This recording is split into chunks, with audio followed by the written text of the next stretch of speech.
नमस्कार। झारखंड का डाल्टनगंज, यहाँ एक चुनाव का नतीजा सिर्फ कुछ 100 वोटों के फासले से तय हुआ। ये कहानी सिर्फ किसी की जीत या हार की नहीं है, ये इस बात की कहानी है कि लोकतंत्र की नब्ज असल में कैसे धड़कती है और एक एक वोट की ताकत क्या होती है। चलिए आज इस जनादेश की हर परत को खोलकर समझते हैं। 890 वोट, जी हाँ, बस इतने से वोटों ने 2024 के चुनाव में जीत और हार के बीच की लकीर खींच दी। ये छोटी सी संख्या हमें ये सोचने पर मजबूर करती है कि कैसे एक पूरा जनादेश सचमुच तलवार की धार पर टिका हो सकता है। तो सवाल यही उठता है कि जीत और हार को अलग करने वाली वो बारीकियां थीं क्या? क्या ये सिर्फ किस्मत का खेल था या इसके पीछे जमीनी हकीकत और गहरी रणनीति छिपी हुई है? आइए इन सवालों के जवाब डाल्टनगंज के आंकड़ों और वहां की कहानियों में तलाशते हैं। इस पूरी तस्वीर को समझने के लिए हम एक सफर पर चलेंगे। हम नतीजों से शुरू करेंगे, फिर डाल्टनगंज की जमीन और वहां के लोगों के हालात को महसूस करेंगे। इसके बाद इतिहास के पन्ने पलटेंगे, चुनावी रणनीतियों को समझेंगे और फिर देखेंगे कि ये सब मिलकर भविष्य के लिए क्या रास्ता दिखाता है। तो चलिए सबसे पहले उस नतीजे पर नजर डालते हैं जिसने सबको चौंका दिया। एक ऐसा जनादेश जो किसी भी तरफ जा सकता था, और यहीं से हमारी पड़ताल शुरू होती है। अब जरा इन आंकड़ों पर गौर कीजिए। बीजेपी के आलोक चौरसिया को मिले 38.43% वोट और कांग्रेस के कृष्ण त्रिपाठी को 38.10%। यानी फर्क कितना? सिर्फ 0.33% का। ये एक राजनीतिक भूचाल से कम नहीं था, क्योंकि याद कीजिए 2019 में बीजेपी ने यहां बहुत बड़ी जीत हासिल की थी। तो आखिर 5 साल में ऐसा क्या बदल गया? आंकड़े कहानी का सिर्फ एक हिस्सा बताते हैं। असली कहानी तो डाल्टनगंज की गलियों में, खेतों में और लोगों के घरों में छिपी है। आंकड़ों को समझने के लिए पहले वहां के लोगों को समझना जरूरी है, जिनकी जिंदगी इस चुनाव से सीधी सीधी जुड़ी हुई है। जैसा यहाँ दिख रहा है, डाल्टनगंज झारखंड के पलामू जिले में है।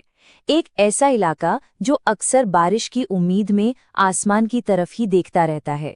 यहाँ की जमीन की प्यास यहाँ की राजनीति की दिशा तय करती है। और यहाँ का समाज, ये कई समुदायों से मिलकर बना एक गुलदस्ता है। करीब 28% अनुसूचित जाति, 9% अनुसूचित जनजाति, 18% मुस्लिम और बाकी 45% में अन्य पिछड़ा वर्ग और सामान्य वर्ग के लोग हैं। हर समुदाय की अपनी उम्मीदें हैं, अपनी चुनौतियां हैं। लेकिन एक समस्या है जो इन सभी समुदायों को एक साथ जोड़ती है, और वो है पानी की एक एक बूंद के लिए संघर्ष। पीने के पानी की किल्लत, सूखे पड़े ट्यूबवेल और अधूरे वादे, ये डाल्टनगंज की रोजमर्रा की जिंदगी का सबसे कड़वा सच है। वैसे ये याद रखना महत्वपूर्ण है कि जब लोगों की समस्याओं का डेटा इकट्ठा किया जाता है तो भारत के डीपीजीपी कानून के तहत उनकी निजता और सहमति का सम्मान करना जरूरी है। दूसरी बड़ी चिंता है आने वाली पीढ़ी की। यहाँ स्कूल छोड़ने की दर दिल तोड़ने वाली है। सोचिए, सैकड़ों बच्चे या तो स्कूल की दहलीज तक नहीं पहुंच पाते या बीच में ही पढ़ाई छोड़ देते हैं, और जो स्कूल जाते भी हैं उन्हें अक्सर जर्जर हो चुकी इमारतों और सुविधाओं की कमी से जूझना पड़ता है। और पानी और शिक्षा की इन चुनौतियों के ऊपर है रोजी रोटी का संकट।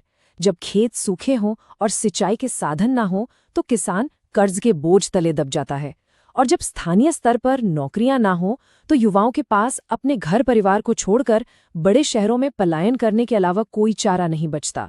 अब समझते हैं कि 2024 का ये नतीजा क्या अचानक हुआ? बिल्कुल नहीं, इसकी जड़ें अतीत में हैं। तो चलिए थोड़ा समय में पीछे चलते हैं और डाल्टनगंज के चुनावी इतिहास के पन्नों में कुछ सुराग ढूंढते हैं। ये टाइमलाइन डाल्टनगंज की राजनीतिक मिजाज की पूरी कहानी कहती है।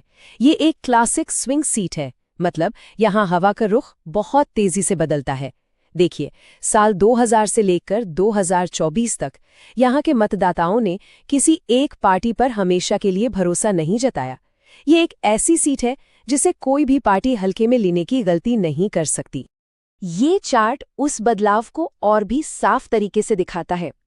देखिए, 2019 में बीजेपी का वोट शेयर करीब 48% था, जो 2024 में घटकर लगभग 38% पर आ गया। और ठीक इसी वक्त में कांग्रेस गठबंधन का वोट शेयर बढ़कर बीजेपी के लगभग बराबर पहुंच गया। इसी उतार चढ़ाव ने 2024 के चुनाव को इतना दिलचस्प बना दिया। लेकिन इन बदलते नतीजों के पीछे एक और बहुत बड़ी कहानी है, और वो है वोटरों की बढ़ती हुई भागीदारी। पिछले कुछ चुनावों में वोटिंग प्रतिशत लगातार बढ़ा है। इसका सीधा मतलब ये है कि लोग अब ज्यादा जागरूक हैं, अपने हक को पहचानते हैं और उनमें बदलाव लाने की ताकत है। तो अब चलते हैं चौथे हिस्से की तरफ, रणनीतिक विश्लेषण। अब हम पर्दे के पीछे की उन ताकतों को देखेंगे, उन रणनीतिक फैसलों को समझेंगे जिन्होंने इस नतीजे को आखिरी शक्ल दी। चलिए कांग्रेस गठबंधन के नजरिए से इसका विश्लेषण करते हैं। देखिए, किसी भी चुनावी लड़ाई को समझने के लिए उसकी ताकत और कमजोरी दोनों को देखना पड़ता है। गठबंधन की सबसे बड़ी ताकत थी उसकी एकता और एक ऐसा उम्मीदवार जिसे लोग पहले से जानते थे। लेकिन कमजोरी, जीत का मार्जिन इतना कम था कि कोई क्वेश्चन ही नहीं था। अवसर छिपा था पानी और रोजगार जैसे स्थानीय मुद्दों में। और खतरा, बीजेपी का मजबूत संगठन और ध्रुवीकरण की राजनीति जो कभी भी खेल पलट सकती थी।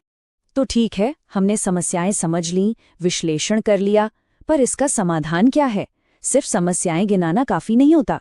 अब हम बात करेंगे एक ठोस प्लान की, एक ऐसे रास्ते की जो सिर्फ चुनाव जीतने के लिए नहीं, बल्कि डाल्टनगंज के लोगों की जिंदगी बदलने के लिए हो सकता है। इससे हम चतुर्मुख सिद्धांत कह सकते हैं, एक 4 सूत्रीय इंजन जो भविष्य के किसी भी अभियान को ताकत दे सकता है। पहला, चुनावी रणनीति जो हर एक बूथ के स्तर पर सटीक हो। दूसरा, जमीन पर मजबूत संगठन। तीसरा, एक ऐसी कहानी जो राष्ट्रीय नारों के शोर में नहीं, बल्कि डाल्टनगंज के अपने मुद्दों की आवाज बने। और चौथा, संसाधनों का सही इस्तेमाल, बड़े दिखावे के लिए नहीं, बल्कि छोटे छोटे लेकिन असरदार अभियानों के लिए। और इस सिद्धांत को हकीकत में कैसे बदला जाए? ये रहा 90 दिनों का एक एक्शन प्लान। पहले 30 दिन जमीन पर उतरकर लोगों की शिकायतें सुनना। अगले 30 दिन उन्हीं शिकायतों के आधार पर एक स्थानीय घोषणा पत्र तैयार करना। फिर अगले 20 दिन अभियान को पूरी ताकत से जमीन पर उतारना। और आखिरी के 10 दिनों में हर एक वोटर तक पहुंचकर उन्हें लामबंद करना। ये एक अनुशासित और असरदार तरीका है। और अब आखिरी और सबसे अहम बात, चलिए इस पूरी बातचीत को सिर्फ हार जीत की रणनीति से ऊपर लेकर चलते हैं और राजनीति के असली मकसद को समझते हैं। राजनीति का उद्देश्य सिर्फ सत्ता पाना नहीं, बल्कि संविधान में दिए गए सम्मान के अधिकार को हर नागरिक तक पहुंचाना है, जिसके लिए जिम्मेदार और सूचित सार्वजनिक संवाद बेहद जरूरी है। ये एक बहुत ही गहरा विचार है। डाल्टनगंज के लोगों की पानी के लिए गुहार, अपने बच्चों की शिक्षा के लिए चिंता, ये सब सिर्फ शिकायतें नहीं हैं। ये असल में एक रोड मैप है, एक निर्देश पुस्तिका है जो साफ साफ बताती है कि एक चुनी हुई सरकार को सत्ता में आने के बाद सबसे पहले कौन से काम करने हैं। और हम इसी सवाल के साथ इस विश्लेषण को समाप्त कर रहे हैं। डाल्टनगंज में जीत का अंतर सिर्फ 890 वोट था। तो हम ये कैसे सुनिश्चित करें कि उन 890 वोटों की और उनके जैसे करोड़ों और लोगों की आवाज सिर्फ चुनाव के दिन नहीं, बल्कि हर दिन सुनी जाए? यही सफर है आंकड़ों से सम्मान तक का। अगर आप एक जन केंद्रित नेता बनना चाहते हैं और अपने निर्वाचन क्षेत्र का उत्थान करना चाहते हैं, तो blueprintstrategies.ai से mgr@blueprintstrategies.ai पर संपर्क करें या 08042041602 पर कॉल करें। राजनीति से परे एक उद्देश्य।